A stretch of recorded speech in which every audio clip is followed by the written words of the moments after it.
कानूनी दाव पेच और शादी के बाद के खर्चों को लेकर अक्सर पति पत्नी में ठन जाती है। लेकिन कर्नाटक हाईकोर्ट ने एक ऐसा बड़ा ऐतिहासिक फैसला सुनाया है जिसने सिर्फ जेंडर यानी महिला होने के आधार पर मिलने वाले गुजारा भत्ते की पारंपरिक धारणा को पूरी तरह से बदल कर रख दिया है।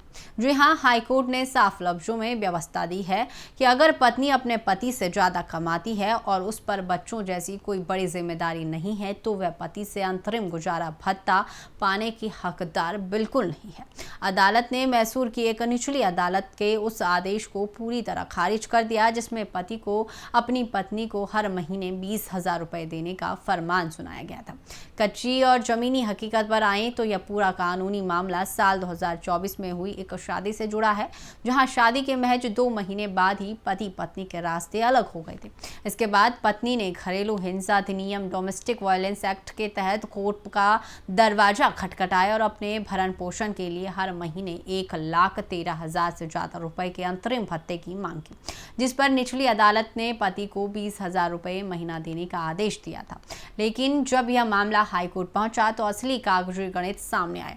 पति के वकील ने दलील दी कि पति की मासिक तनख्वाह जहां महज 60,646 रुपए है, वहीं पत्नी खुद एक प्राइवेट कंपनी में काम करती है और उसकी घोषित आय 1 लाख रुपए महीना है। यहां तक कि टीडीसी रिकॉर्ड के मुताबिक कुछ महीनों में उसकी कमाई 1,64,000 रुपए से भी ज्यादा रही है। हालांकि पति की तरफ से यह तर्क दिया गया था कि शादी के लिए उसने कर्ज लिया था जिसे चुकाने के लिए उसे यह रकम चाहिए, लेकिन वे कोर्ट में इस कर्ज का किसी भी तरह की ईएमआई या कोई पुख्ता सबूत पेश नहीं कर सके।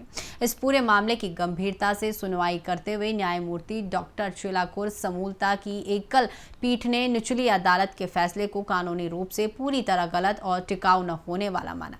हाईकोर्ट ने बेहद कड़ा रुख अपनाते हुए टिप्पणी की कि सिर्फ इसलिए कि एक महिला या पत्नी ने घरेलू हिंसा एक्ट, हिंदू दत्त ग्रहण और भरण पोषण अधिनियम या सीआरपीसी के तहत अर्जी दाखिल कर दी है, अदालतें आंख मूंद कर तुरंत गुजारा भत्ता नहीं बांध सकती। जज साहब ने दो टूक कहा कि अदालतों को इस पारंपरिक सोच से बाहर निकलना होगा कि एक महिला को हमेशा पुरुष के सहारे की जरूरत होती है या पत्नी का यह अनिवार्य कर्तव्य है कि वह पत्नी का खर्चा उठाए, भले ही वह खुद उससे कम कमाता हो। कोर्ट ने साफ किया कि गुजारा भत्ता चाहे वह अंतरिम हो या अंतिम, केवल उसी सूरत में दिया जाना चाहिए जब यह साबित हो जाए कि पत्नी के पास पति के जीवन स्तर के हिसाब से खुद को संभालने का कोई स्वतंत्र वित्तीय जरिया नहीं। फिलहाल हाईकोर्ट ने इस 20,000 के अंतरिम आदेश को रद्द करते हुए पति को बड़ी राहत दी है।